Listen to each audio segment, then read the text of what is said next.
告士打道位於港島灣仔區，起點係夏慤道同軍器廠街交界，終點係高士威道，途經銅鑼灣同灣仔。沿線有香港演藝學院、灣仔政府大樓、舊灣仔警署、灣仔運動場同埋皇室堡等等地方，全長2.2公里。告士打道係一條雙程分隔嘅路，有好多條分岔路連接其他路，包括維園道同高士威道。其中一條分岔路連接紅磡海底隧道入口，令到告士打道長期有高車流量，經常交通擠塞。喺波斯富街同夏慤道之間嘅西行線，仲設有告士打道輔助道路。呢條輔助路同主幹道相隔，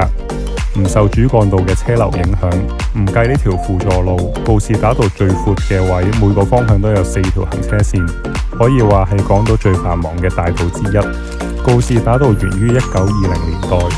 當時灣仔進行填海工程，海岸線由莊士敦道推前到而家嘅內告士打道，沿新海岸線而起嘅新路就係今日嘅告士打道。初起好嘅時候命名做高士打道，係以當時英皇佐治5世嘅第三子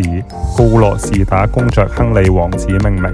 告羅士打係地方名，位於英國英格蘭西南告羅士打郡。亨利王子喺1928年被授予告羅士打公爵嘅爵位。1940年代，佢被任命為駐澳洲總督，並喺1974年過身。佢嘅遺孀愛麗絲王妃喺2004年過身，係英國皇室歷史上最長壽嘅人。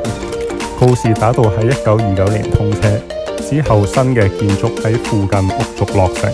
包括1932年啟用嘅灣仔警署，樓高4層，用咗新古典式對稱 U 型同埋流線型嘅設計。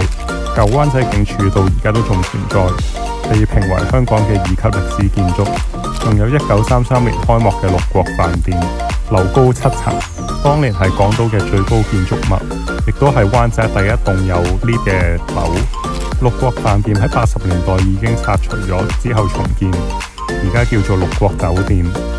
高士打道同高士威道嘅街名類似，而兩條街都係喺灣仔區裏邊，非常容易混淆，所以後來高士打道改名做告士打道。喺香港日治時期，告士打道曾經改名做東住吉通。1960年代，海岸線繼續由告士打道向外推移，附近嘅路段都進行咗擴建嘅工程。新路段叫做海傍大道，擴闊咗之後，有4至5條雙程分隔嘅路，係香港市區最闊嘅路之一。1972年，紅磡海底隧道通車，告士打道連接咗隧道嘅入口。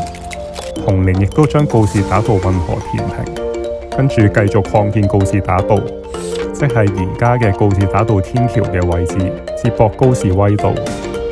1980年，海傍大道被拆分成告士打道同維園道，原有嘅告士打道亦都被稱為內告士打道同埋告士打道輔助道路，